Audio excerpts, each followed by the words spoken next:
Salve Maria Santíssima, mais uma questão da Suma Teológica. Pode haver alguma virtude nas atividades lúdicas? Quanto ao segundo, assim se procede. Parece que nas atividades lúdicas não pode haver alguma virtude. Com efeito, afirma Ambrósio, o Senhor diz: Ai de vós, os que rides, porque chorareis. Pensa então que é preciso evitar não só os divertimentos exagerados, mas todos. Ora, o que pode ser praticado virtuosamente não deve ser evitado de todo.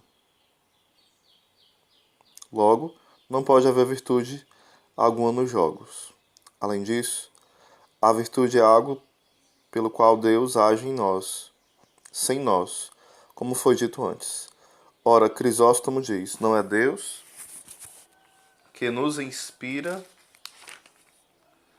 ao jogo, mas o diabo. Houve o que certa feita aconteceu com os que se divertiam. O povo sentou para comer, beber e levantou-se para jogar. Logo não pode haver virtude nos jogos. Ademais, diz o filósofo, que as atividades lúdicas não se ordenam a nenhum outro fim. Ora, para haver virtude é preciso que se haja por alguma finalidade, como ele mesmo demonstra. Logo, não há virtude alguma nos jogos. Em sentido contrário, diz Agostinho: quero, enfim, que te poupes, pois convém ao sábio que afrouxe, de vez em quando, o rigor de sua aplicação ao dever. Ora, esse relaxamento mental, em face das próprias obrigações, acontece mediante palavras e atividades recreativas. Cabe, assim, ao sábio e ao virtuoso recorrer a elas, vez por outra. O filósofo, aliás, fala da eutrapelia como uma virtude associada aos jogos, que poderíamos traduzir por jovialidade.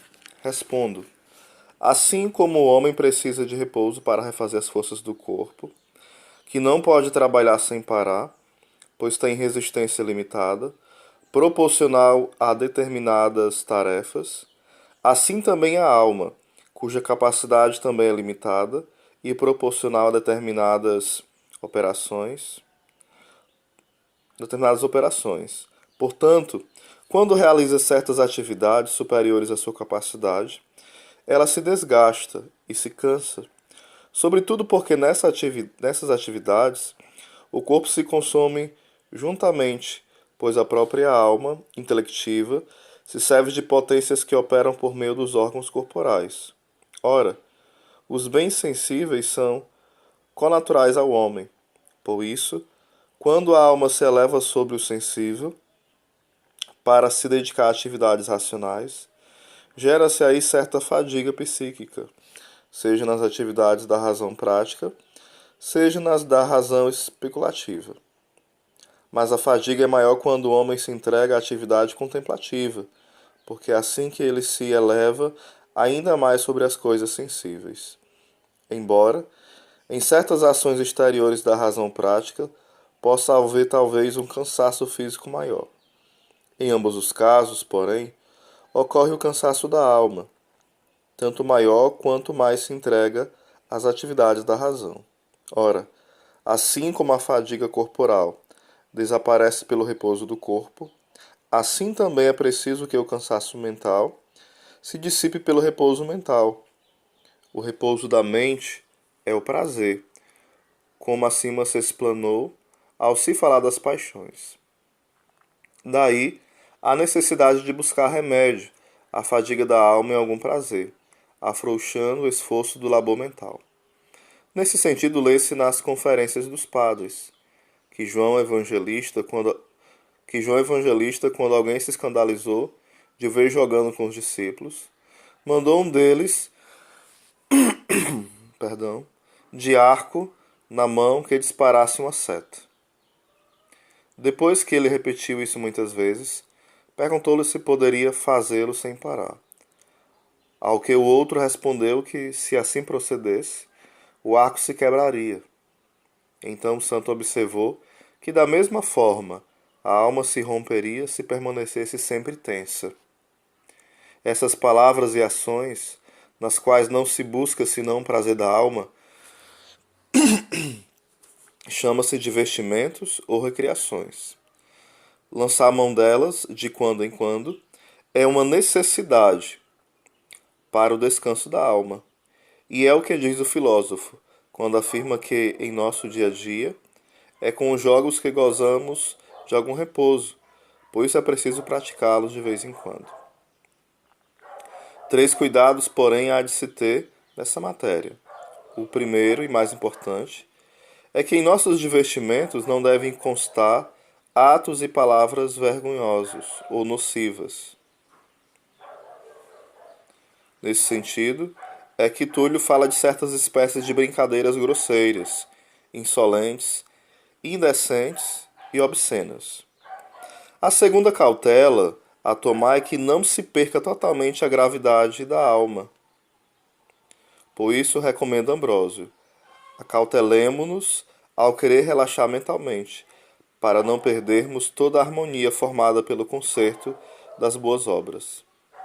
E Túlio declara ainda que, assim como não permitimos às crianças qualquer tipo de jogo, senão os que constituem uma recreação honesta, assim também em nosso divertimento deve brilhar a luz de um espírito virtuoso.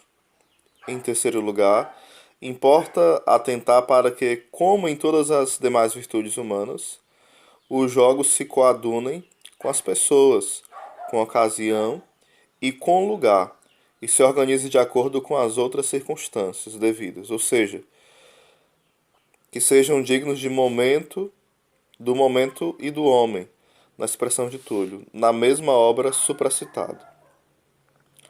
Tudo isso se ordena pela regra da razão. Ora, o hábito que atua conforme a razão é uma virtude moral. É uma virtude moral.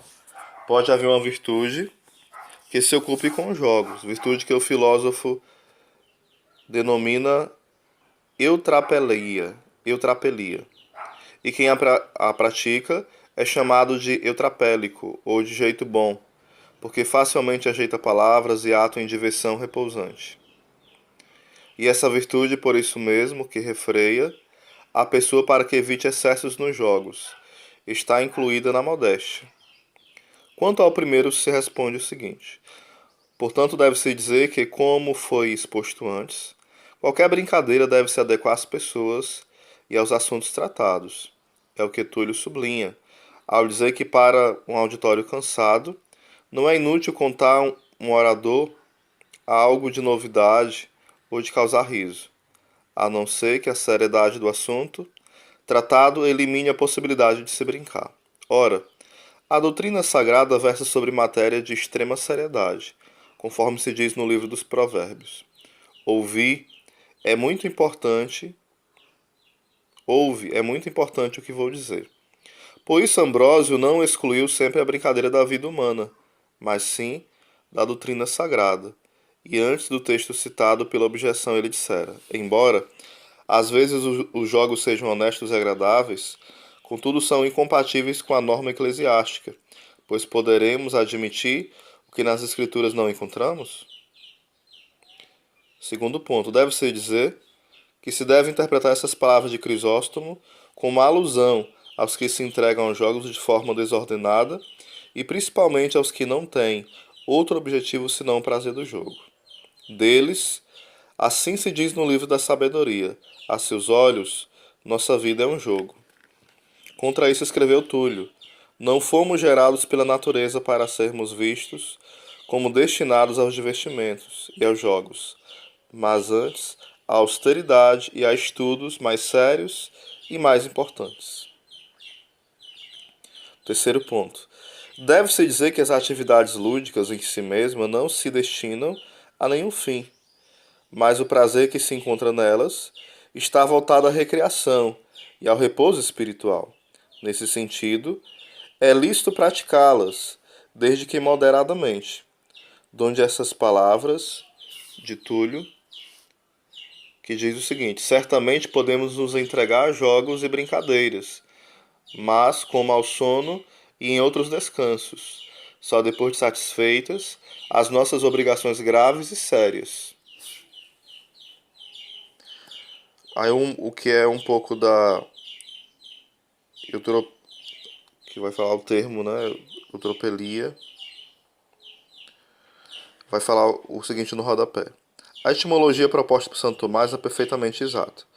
O adjetivo eutrapelos indica que o sujeito se vira facilmente.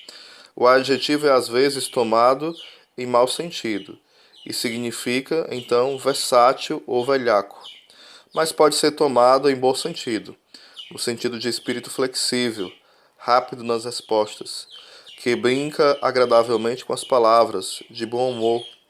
O substantivo eutrapelia é raramente tomado no mau sentido, como palhaçada. Em geral designa o bom humor, a disposição a brincar prazerosa e espirituosamente.